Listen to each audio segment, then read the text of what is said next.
Hello दोस्तों, हिंदी की बिंदी channel में आप सभी का स्वागत है। तो दोस्तों, आज के इस वीडियो में हम बात करने वाले हैं यूपीएचएससी असिस्टेंट प्रोफेसर के प्रीवियस ईयर के पेपर के बारे में। तो जैसा कि मैं आप सभी को डेली यहाँ पे पीवाईक्यू करवा रही हूँ, तो कल मैंने आप सभी को 13 नवंबर 2021 में पहले शिफ्ट में पूछे गए पेपरों का संकलन जो है आप सभी को बताया था कि किस प्रकार के प्रश्न जो है पूछे गए थे। और इससे पहले बात करूँ तो 28 नवंबर के दोनों शिफ्टों के पेपर के ऊपर मैंने चर्चा की थी।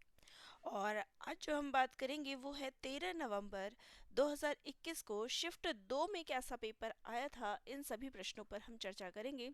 तो यहाँ पर डेली मैं आप सभी के लिए पहले पीवाईक्यू है, फिर चैप्टर से रिलेटेड जितने क्वेश्चंस होंगे वो सभी करवाऊंगी।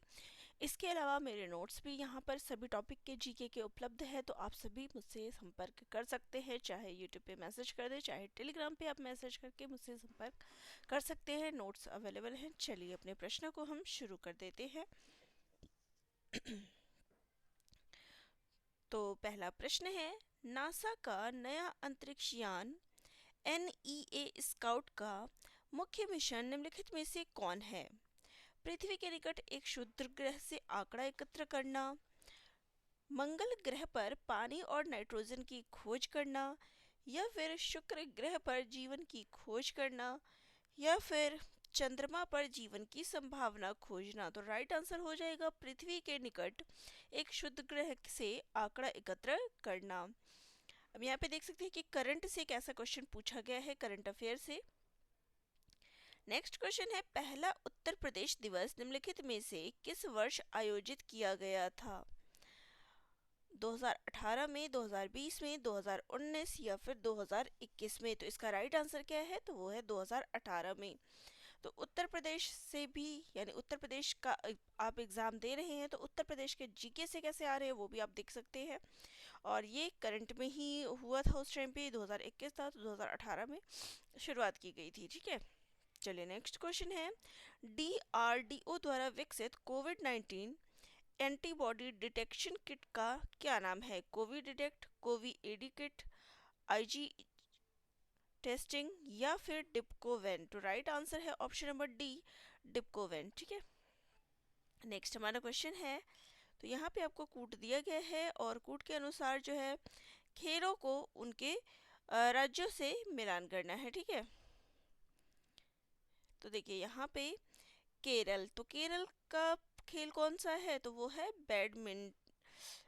केरल का जो खेल है वो है एथलेटिक्स। ठीक है, नेक्स्ट है आंध्र प्रदेश, तो आंध्र प्रदेश का क्या है? तो वो है बैडमिंटन। नेक्स्ट है हरियाणा, तो हरियाणा का क्या है? कुश्ती। नेक्स्ट है उत्तर प्रदेश, तो उत्तर प्रदेश का लोकप्रिय खेल कौन सा है? तो वो है कबड्डी। तो कुछ इस प्रकार से हमारी मैचिंग हो जाएगी। चलिए नेक्स्ट क्वेश्चन लेते हैं, निम्नलिखित में से किस भारतीय राज्य केंद्र शासित प्रदेश ने एक नई स्कूल बैग नीति शुरू की है? गुजरात, उड़ीसा, दिल्ली, राजस्थान या फिर दिल्ली? तो यहाँ पे देखिए हमारा ऑप्शन ये है कि किस केंद्रीय, यानी कि जो केंद्र शासित प्रदेश है उसमें स्कूल बैग नीति जो है शुरू की है, यानी नीति और योजना, इनसे प्रश्न पूछे जाते हैं। और नीति या फिर योजनाओं के बारे में बात करूँ तो जितने करंट में योजनाएं चल रही है उन पर आधारित प्रश्न ज़रूर पूछे जा रहे हैं। तो यहाँ पे इसका राइट आंसर हो जाएगा option number C, Delhi. Next question है, शिक्षण द्वारा छात्र में आया परिवर्तन परिलक्षित होता है उसके अभिवृत्ति में, प्राप्त अंक में, उपलब्धि में या फिर अनुभव में? तो राइट आंसर हो जाएगा ऑप्शन नंबर ए, अभिवृत्ति में। नेक्स्ट क्वेश्चन है, मनोगत्यात्मक क्षेत्र के शैक्षिक उद्देश्यों के वर्गीकरण को प्रतिपादित किया था? क्रॉथवॉल ने, हैरो ने, ब्लूम ने या फिर मौसिमा ने? तो राइट आंसर हो जाएगा ऑप्शन नंबर सी, ब्लूम ने। नेक्स्ट क्वेश्चन है, नेक का पूर्ण रूप, फुल फॉर्म क्या है?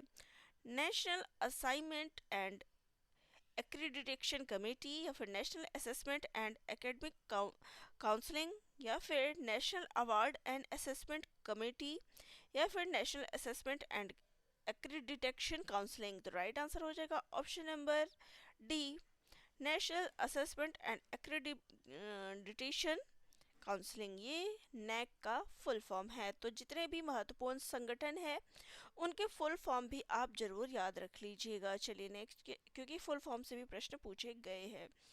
नेक्स्ट है, प्रथम राष्ट्रीय शिक्षा नीति कब घोषित की गई थी?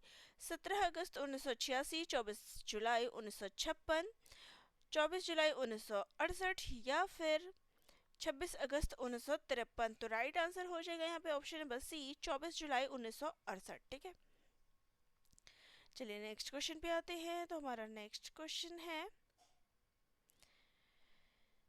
विश्वविद्यालय अनुदान आयोग का ऐसा गत्यात्मक पोर्टल जिसका लक्ष्य विद्यालय परिसरों में महिलाओं का सशक्तिकरण है को जाना जाता है?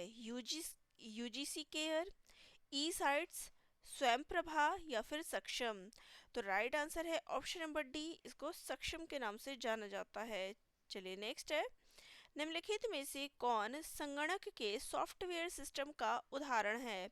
फायरफॉक्स, विंडोज 98, टेली या फिर अवीरा।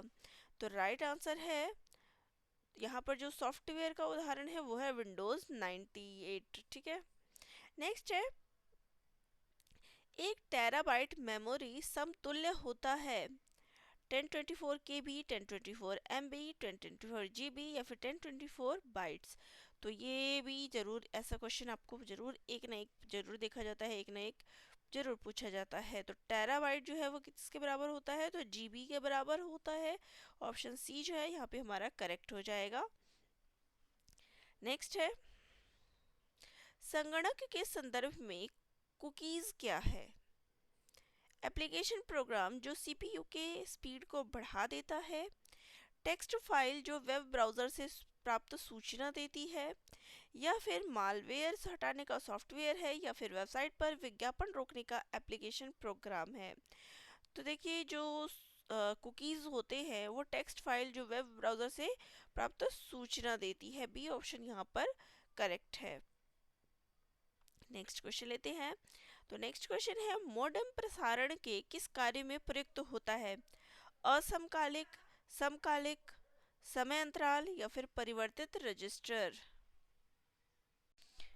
तो यहाँ पर इसका जो राइट आंसर हो जाएगा, देखिए मॉडेम प्रसारण के किस कार्य में प्रयुक्त होता है? तो ये असमकालिक और समकालिक दोनों के लिए ही यूज होता है। तो इसका आंसर ए और बी दोनों है। नेक्स्ट क्वेश्चन है, निम्नलिखित में से कौन सा एक ई व्यापार प्लेटफॉर्म द्वारा व्यापार नहीं होता है? तो देखिए अमेज़ॉन के माध्यम से आप ई व्यापार जो है हो सकता है, ई कॉमर्स जो है अलीबाबा और टाटा क्लिक इन सबसे हो सकता है, लेकिन टेलीग्राम के माध्यम से ई व्यापार नहीं हो सकता। तो यहाँ पे हमारा बी ऑप्शन करेक्ट है। चलिए नेक्स्ट क्वेश्चन लेते हैं। संयुक्त राष्ट्र द्वारा किस दशक को जैव विविधता दशक घोषित किया गया है? 2021 से 30, 2011 से 20, 2001 से 10 या फिर 1991 से 2000। तो राइट आंसर है ऑप्शन नंबर बी, 2011 से 20 तक का इसको जैव विविधता दशक घोषित किया गया है। नेक्स्ट क्वेश्चन है, निम्न में से कौन सी खाद्य कवक है? म्यूकर, पेनिसिलियम, एग्रिकस या फिर राइजोपस। तो राइट आंसर है खाद्य कवक कौन सा है? तो वो है एग्रिकस। ठीक है, चलिए नेक्स्ट है, एस्टेंसियाज क्या है? अर्जेंटीना के बड़े पशु फार्म, ब्राजील में छोटी भूसंपत्ति, मलेशिया में बगान के क्षेत्र या फिर पश्चिमी संयुक्त राज्य अमेरिका में व्यापारिक अन्न के फार्म। तो राइट आंसर है कि ये क्या है? ब्राजील में छोटी सी भूसंपत्ति। ठीक है, नेक्स्ट है, चेरनोबिल त्रासदी निम्न में से किस कारक से संबंधित है? रेडियोधर्मी विकिरण से, परमाणु विस्फोट से, भूकंप से या फिर ज्वालामुखी उद्गार से। तो चेरनोबिल जो त्रासदी है ये रेडियोधर्मी विकिरण से संबंधित है। ठीक है, चलिए नेक्स्ट है, जैव विविधता निम्नलिखित क्षेत्रों में से किसमें अधिक पाई जाती है? आर्द्र उष्णकटिबंधीय क्षेत्र में, ध्रुवीय क्षेत्र में, समशीतोष्ण क्षेत्र में या फिर समुद्री क्षेत्र में है। तो जैव विविधता अधिकतर जो पाई जाती है वो है आर्द्र उष्णकटिबंधीय क्षेत्र में। चलिए नेक्स्ट क्वेश्चन लेते हैं। किसने कहा कांग्रेस से भी पवित्र एक और वस्तु है और वह है भारतीयों की स्वतंत्रता? लोकमान्य तिलक, चित्तरंजन दास, विट्ठल भाई पटेल या फिर हकीम अजमल खां? तो ये कथन चित्तरंजन दास के द्वारा कहा गया है। ऑप्शन नंबर बी जो है यहाँ पे राइट हो जाएगा। चलिए नेक्स्ट है। तो हमारा क्वेश्चन है, किसने तत्कालीन स्वराज पार्टी को भारत की सबसे सुसंगठित पार्टी माना?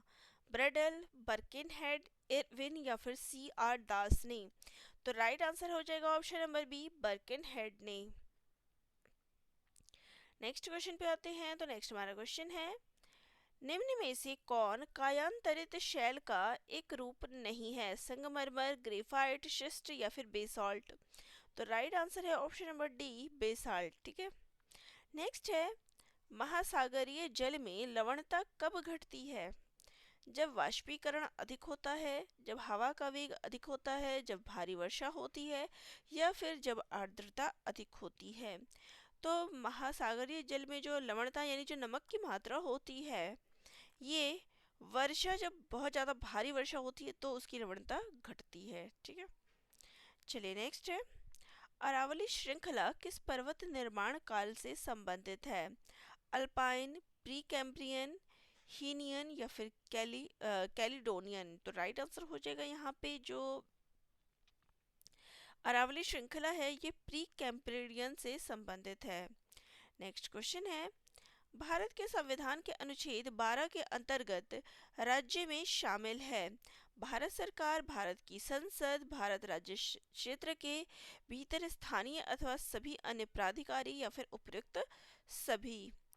तो अनुच्छेद 12 जो कि राज्यों से संबंधित है, इसमें सभी शामिल है, जिसमें आपकी भारत सरकार सम्मिलित है, संसद सम्मिलित है और इसके भीतर जो स्थानीय और अन्य अधिकारी हैं वो सभी शामिल हैं। चलिए नेक्स्ट क्वेश्चन लेते हैं। तो नेक्स्ट हमारा क्वेश्चन है, भारत के संविधान का अनुच्छेद 48 क संबंधित है बालकों के लिए मुफ्त एवं अनिवार्य शिक्षा से, जीवन स्तर को ऊंचा करने तथा लोक स्वास्थ्य के सुधार के कर्तव्य से, वन तथा वन्य जीवों के संरक्षण से या फिर अंतर्राष्ट्रीय शांति तथा सुरक्षा के बढ़ावा देने से? तो अनुच्छेद 48 क जो है ये वन तथा वन्य जीवों के संरक्षण से संबंधित है। नेक्स्ट क्वेश्चन है, संविधान के निम्नलिखित में से किस अनुच्छेद के अंतर्गत वार्षिक बजट प्रस्तुत किया जाता है? अनुच्छेद 110 में, अनुच्छेद 112 में, अनुच्छेद 115 में या फिर अनुच्छेद 118 में? तो अनुच्छेद 112 के तहत वार्षिक बजट जो है प्रस्तुत किया जाता है। नेक्स्ट है, भारत के संविधान के किस अनुच्छेद में कायोत्तर कानूनों से संरक्षण का प्रावधान दिया गया है? अनुच्छेद 16(4)(a), अनुच्छेद 19(1), अनुच्छेद 20(1) या फिर अनुच्छेद 21(1)? तो राइट आंसर क्या हो जाएगा यहाँ पे कि अनुच्छेद 20(1) में कार्योत्तर कानूनों के संरक्षण से का जो है प्रावधान दिया गया है। नेक्स्ट है, 1944 में अग्रणी व्यापारी और उद्योगपतियों जे.आर.डी. टाटा, जी.डी. बिरला अन्य ने भारत के आर्थिक विकास हेतु एक योजना प्रस्तावित की। उस योजना को कहा जाता है बॉम्बे प्लान, जनश्री योजना, सर्वोदय योजना, भाखड़ा योजना? तो इस योजना को बॉम्बे प्लान के नाम से जाना जाता है। तो ये हमारा प्रश्नोत्तरी 30 क्वेश्चन आपके कंप्लीट हो गए हैं। तो वीडियो आपको अच्छी लगी हो तो चैनल को लाइक शेयर सब्सक्राइब करिएगा, अपने डाउट्स भी मुझे कमेंट करिएगा। तो यहाँ पर हमारा ये सेट भी कंप्लीट हो गया है। नेक्स्ट वीडियो में मैं आगे की प्रश्नोत्तरी करवाऊँगी। तो वीडियो अच्छी लगी हो और अपने जो भी आपके मन में डाउट्स आते हो, क्वेश्चन आता हो, कमेंट ज़रूर करिएगा। धन्यवाद।